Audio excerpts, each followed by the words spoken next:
Hi and welcome, I'm Andreas. This is the What I Learned video for my drawer cabinet build.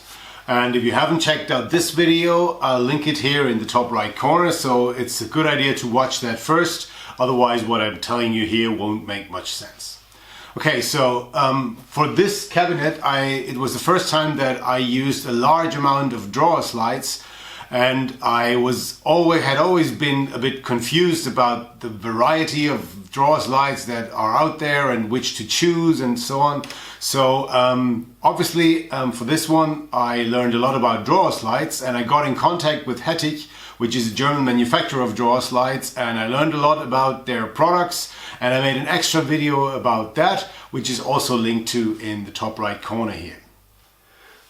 As I built in these drawer slides, I learned a couple of things of how to use them and what to think of.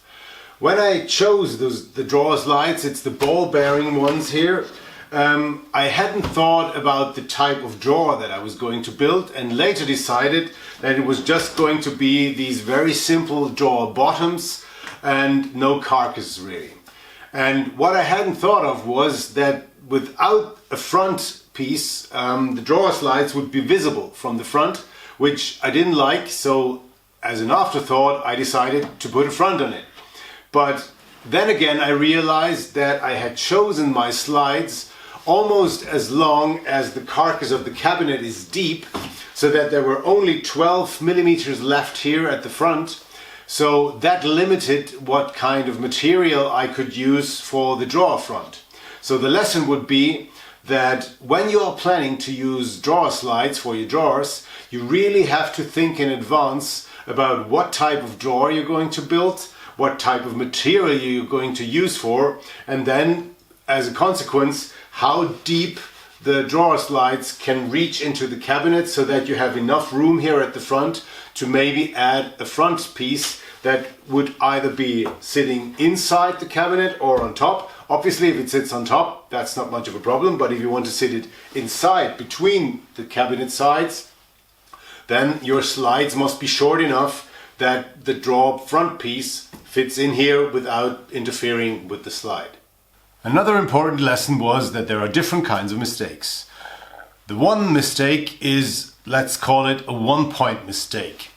You make it, you realize it needs extra time, maybe it needs extra material, but you fix it and that's that. And then there's that other kind of mistake, let's call them domino mistakes. You make it, and then you realize it, and then you realize either slowly or at once that this mistake has all kinds of consequences that you need to deal with now that you can't unmake it. So in my case, I made a really big domino mistake in miscalculating the height of my cabinets, which then had all kinds of consequences, like my boxes wouldn't fit into my cabinets anymore, and then I couldn't use my drawer fronts as I had planned them because they would stand out of the drawer bottom, and that would again interfere with the height of the boxes. So I had to make a different kind of design for the drawer fronts, which was a lot of extra work, and I had to come up with some creative solutions to actually cut out a piece but still covering the drawer slides from the front and so on. So, well, I suppose the domino mistakes are the ones that you would like to try and avoid. But in my case, I learned the hard way that they do exist, and sometimes they are really annoying. So the lesson is, well, it's not really something that is very hard to think of, but well, there you are. Try to avoid domino mistakes.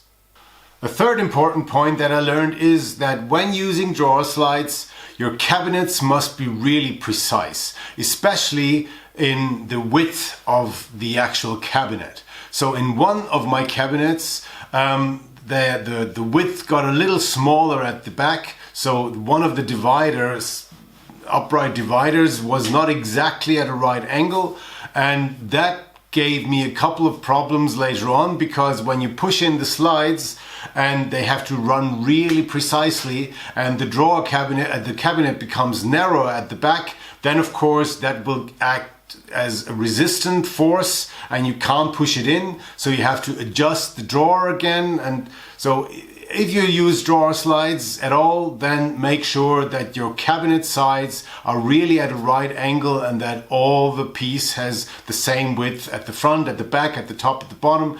That makes life much easier. And obviously I tried to do that, but it just got a little inaccurate. But in other cases, for example, if you have a door on your cabinet, it's not as important. But if you use drawer slides, then it's extra important to check that you have the same width in all the dimensions, so that the drawer actually slides in smoothly and you don't get any trouble because it sticks at the end, or it has too much wiggle room at the front or so on. So that's something you want to pay attention to.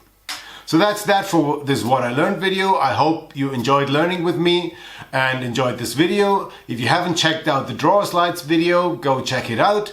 And I hope to see you back soon. If you're interested in inspiring videos and learning along with me on my woodworking journey, make sure you subscribe and hit that bell button so you won't miss any future videos. I'll see you on the next one. Take care and bye-bye.